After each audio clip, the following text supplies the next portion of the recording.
Umqeqeshi we-Carling All Stars uJose Rivero wenqabile ukunconywa ngokuvelela komdlalo omncane we-Kaizer Chiefs uMfundo Vilakazi ngemuva kokudlala kahle emqhudelaneni odlule we-Carling Black Label Cup. Lo mdlalo oneminyaka engu-19 ubudala waqopha umlando ngesikhathi iqembu le-All Stars linqoba iStellenbosch FC ngo-2-1 emqhudelaneni wokugcina we-Carling Cup owawuseNew Peter Mokaba Stadium ngoJanuwari kulo nyaka. uRivero uke waba ngumqeqeshi weqembu le-All Stars ngesikhathi uVilakazi entshontsha umdlalo eshaya igoli kusanemizuzu emini uqalile umdlalo.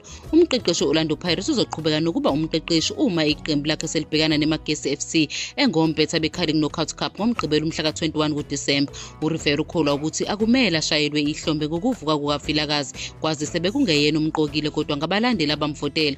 uVilakazi ubesenkundleni ngoba abantu babefuna ukuthi abe khona, waqeda wenza kahle ngalelo langa. Ngempela sonto uRivero uzoqalisa umdlalo ehlezi ebhentshini uVilakazi njengokuvotelwa ngabalandeli abangompetha bangaphezu kwa-4.5 million amavoti afakwe abalandeli kulokhu okungaphezu kwamavoti omqhudelwano odlule. Iqembu le-All Stars lihlangane ekhempini ngoLwesine mhla ka-19 kuDisemba ngaphambi komdlalo wangomgqibelo zongo-21.